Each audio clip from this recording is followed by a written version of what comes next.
And we have been following, we've been following the adventures of Jacob. And he's had an eventful time.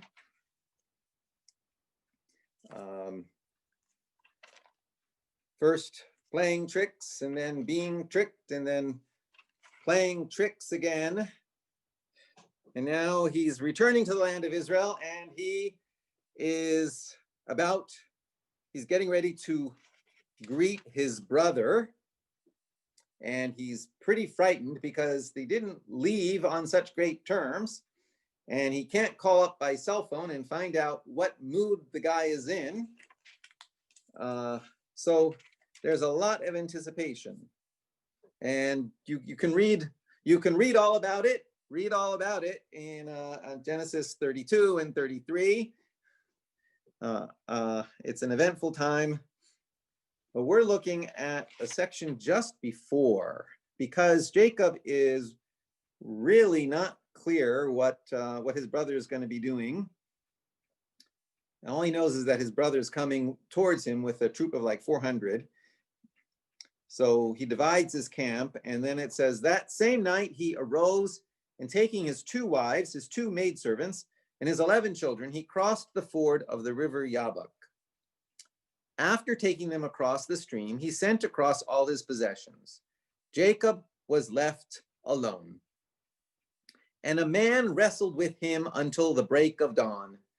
When he saw that he had not prevailed against him, he wrenched Jacob's hip at its socket, so that the socket of his hip was strained as he wrestled with him.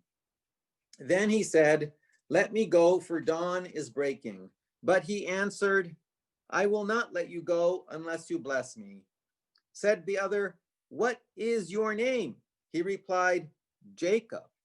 Said he, your name shall no longer be Jacob, but Yisrael. Ki sarita im Elohim ve'im anashim v'tuchal. For you have striven with beings divine and human and have prevailed. Jacob asked, pray tell me your name. But he said, you must not ask my name. And he took leave of him there. So this is the famous passage, this vision or this experience or this dream or this something with a wrestle with some being or some character or some angel or with something or with someone. And the text itself reads like it's a wrestle. It's never clear, really. You have to really analyze it to know who is saying. It's always he said and he said and he said. It's like you're watching a wrestling match and you can't tell whose arm that is and whose leg that is. It's just going back and forth and turning all over. But we do get the sense that Jacob comes out with another name, the name of Yisrael, Israel, God, wrestler with God. And we are the children of Israel. We are the children of God, wrestler. And we are about challenges. This wrestling involves the challenge of knowing. That is wrestling with questions rather than wrestling with answers. It has to do also with the challenge of being, wrestling with how we act, doing right and not doing wrong, which is an issue of emotional strength at least as much as moral clarity. Even if we know right from wrong, it's always a challenge to be doing right rather than wrong. Torah is always a path of striving, not about perfection, for we are human. And being the children of Israel, the children of God wrestlers, means not renouncing being human, not being superhuman, but being the most human and the best human we can be. Some would call it a mensch. And one joyful expression of that struggle that we commemorate at this time of year is Chanukah. Chanukah, which is coming up this coming week. The historical origin of most of our holidays is clouded in a shadowy ancient history, but not so much Hanukkah. We can actually say that we know the events took place, the originating events of Hanukkah took place 2,185 years ago, 165 BCE. Again, when a group of Jews led by Judah the Maccabees successfully battled the Seleucid Greeks to retake the temple in Jerusalem and regained the right to practice Judaism. But it's much more complicated. It could also be about Jewish zealots versus Jewish moderates.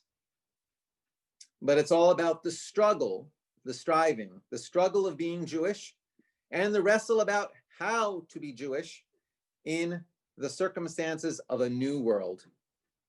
In their case, at the time of Maccabees, the circumstances were a Hellenistic world. And by the way, and what developed out of the encounter of Judaism and the Hellenistic world, what developed out of that encounter? Christianity. Christianity develops out of the encounter of Hellenism, of the Greek and the Jewish. So how to be Jewish in a Western world or a Christian world, a Hellenistic world, this issue is still with us.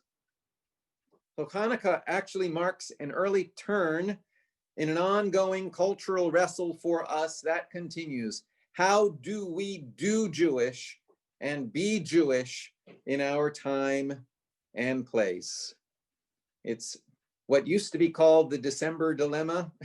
How to be Jewish when the rest of the world is celebrating Christmas. That's still so much what Hanukkah is about. And as I was thinking about this, I started going around my house looking for these glasses that I still have one pair of these glasses somewhere, which are kind of, which something's in the lens so that every point of light becomes a Jewish star. So I haven't been able to find it yet. I'll probably find it in the middle of February when all those Christmas lights aren't there anymore. But the idea is you look out at those lights and it's Jewish everywhere.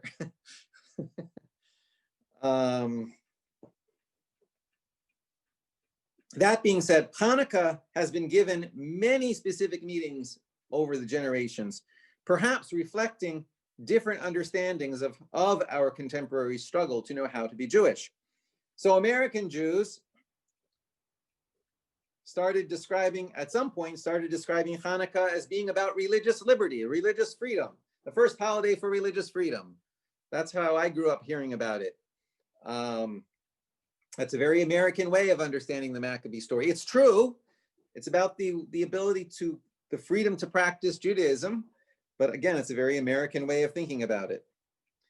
Hanukkah Geld, this chocolate, which also the coins themselves represent sovereignty, because the Maccabees led directly to the Hasmoneans. And the Hasmoneans, which was this dynasty, the Maccabees lead to an independent Jewish commonwealth and an independent Jewish kingdom for the first time since 586 BCE.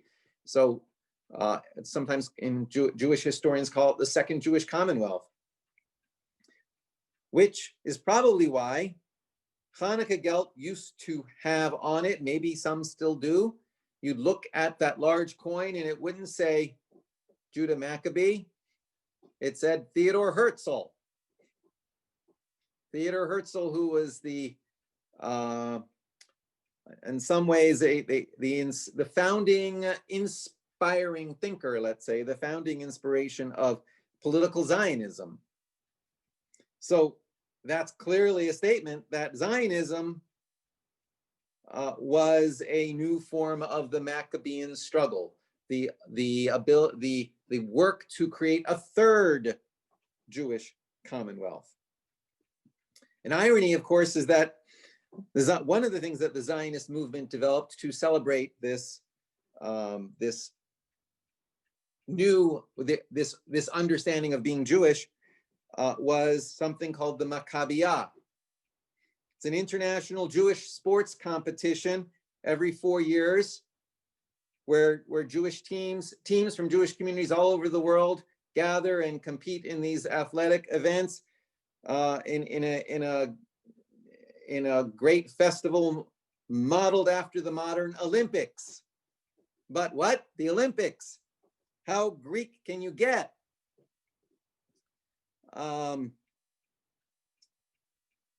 There are a number of ancient rabbinic teachings about how it is forbidden for a Jew to enter into an amphitheater. Of course, when you consider what went on in a Roman amphitheater,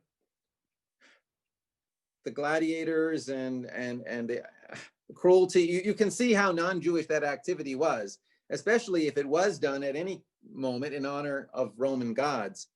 Additionally, I had not realized this. I recently learned that the Colosseum in Rome was started by the Emperor Vespasian and completed by the Emperor Titus. These are the very generals and emperors who destroyed the temple. So it's not surprising the rabbis would say that we are supposed to stay away from amphitheaters. Titus is commemorated in a great arch in Rome, the Arch of Titus, which still stands. It commemorates the victory of the Roman armies led by Titus over the Jews, and in which the temple was destroyed in 70 AD, 70 of the Common Era. And it is forbidden, even now, by traditional Jewish law for a Jew to walk under the Arch of Titus. Yet when I saw it years ago, I had already heard of some Hebrew graffiti scratched into its base. So I went right up to it so I could look under it. And sure enough, scratched into the base of the Arch of Titus were the words in Hebrew, Am Yisrael Chai, the people of Israel live. And if you look up on top of the Arch of Titus, and you see, if you look on the frieze, they have a procession of a military procession, a parade going on, and front and center is this image of a menorah that was said to have been taken from the temple. It is that very image of a menorah, that very image which in 1948 the state of Israel placed into the middle of the emblem of the state. So the menorah which you see in the emblem of the state of Israel is the exact image of the menorah from the Arch of Titus. This is spiritual resistance, a statement that we are still here. It's the type of resistance demonstrated by Yochanan ben Zakkai when he founded a school after the destruction of the temple with the permission of none other than Vespasian. And he used that school to continue Jewish tradition after the destruction of the temple. This is a legacy that, among other people, the Dalai Lama has been very intrigued by, because the Dalai Lama and the Tibetan Buddhist community is in an analogous situation. So much of their tradition has been built around a place in Tibet that they cannot access. And the question before the Dalai Lama and the Tibetan Jewish community is, how can their tradition continue when they no longer have access to that site? And some, I suppose 30 years ago now, I believe it was some of his Jewish followers who told him that the Jewish people dealt with this 2,000 years ago, And so he's made a point over the past decades to meet with Jewish leaders to find out how we handled it. And I remember Art Green, my teacher Art Green, after meeting with the Dalai Lama, when the Dalai Lama visited New York, saying to a group of us how he had a discussion with the Dalai Lama about everything from the esoteric, the everything from the substitution of time for space, how time becomes what you center in rather than space, to practical things like Hebrew schools and summer camps.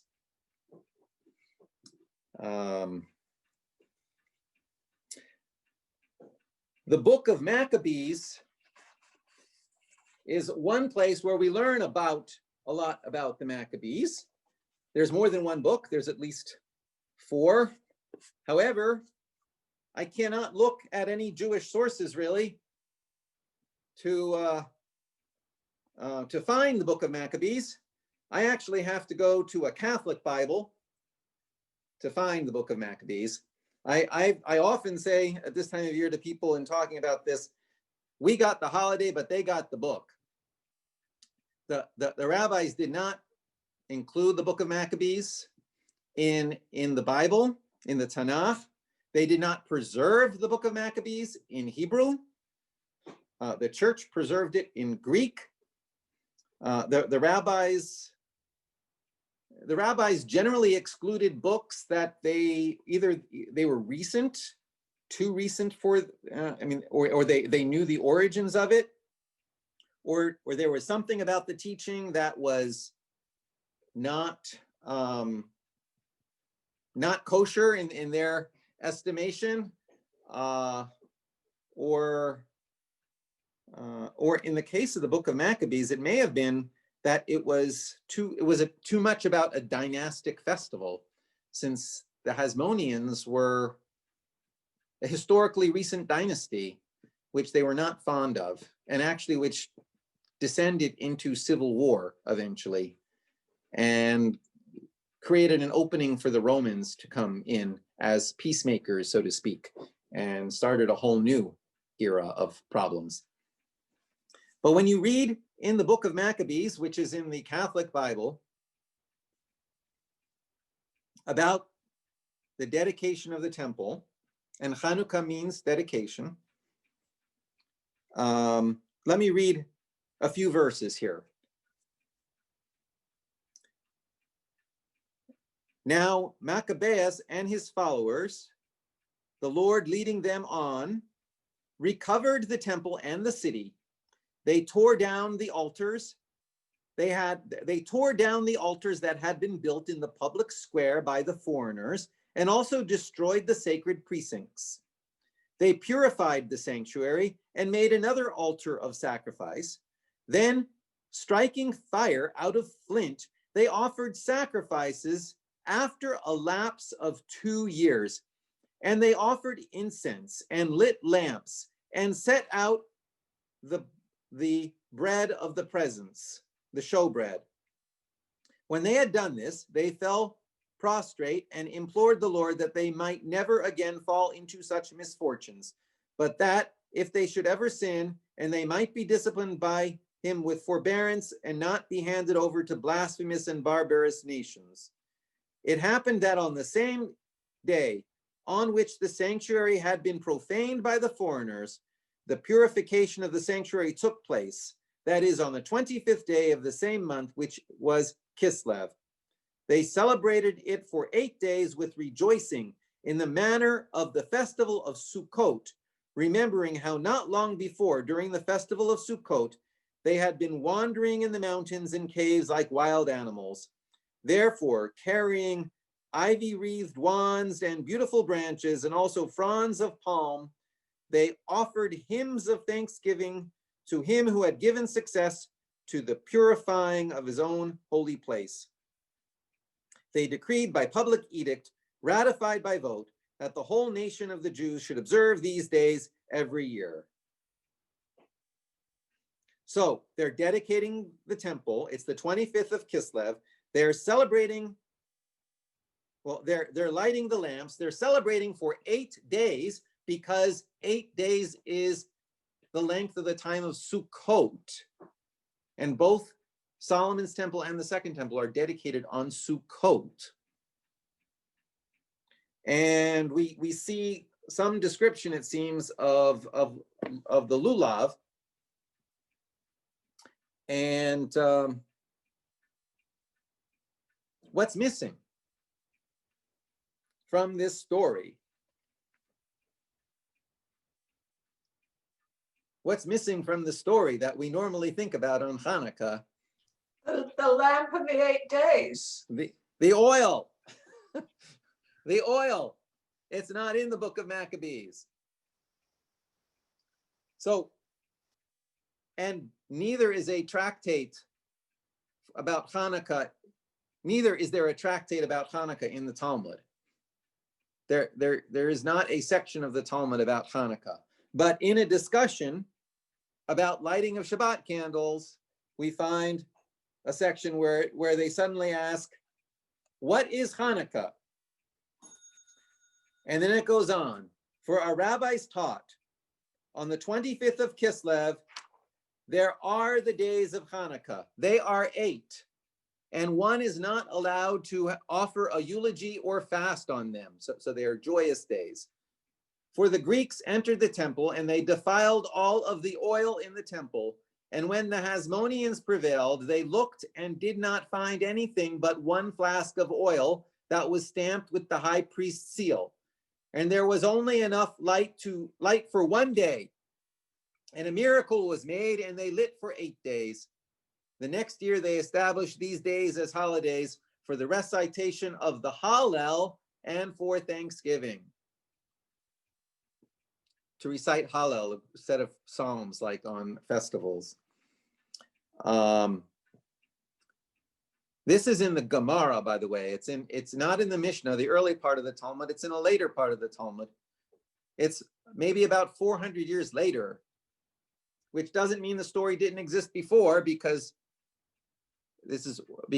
our tradition is built on oral traditions. But nonetheless, it's a later story, but it's an important later story, because the central Hanukkah story, as we tell it, is not about the fighting. Instead, the holiday commemorates, first of all, the rededication of the temple that followed the battle. Hanukkah does mean dedication, but in particular, the holiday commemorates the oil which fuels the eternal light, which is a symbol of God's ongoing presence. It is a spiritual victory, not a military one. And very specifically, what we're celebrating is not the doing of the Maccabees. It's not about the Maccabees. That seems to be much of what the rabbis are saying. It's not a military victory. And that might be one reason that the book of Maccabees is not in the Tanakh, because the book of Maccabees glorifies the Maccabees and the military conquest. The word Hanukkah means dedication. So Hanukkah bids us to focus on what we are dedicated to. This holiday comes at the darkest time of the year. Not only when the days are shortest, but it's at the end of the lunar month, the end of Kislev. So the moon is smallest and it is disappearing. So the days are shortest, the nights are darkest, and it is precisely then, at the darkest time of the year, that we begin to light candles. So let me conclude with something here that I wrote recently to be distributed at the Jewish home about Hanukkah.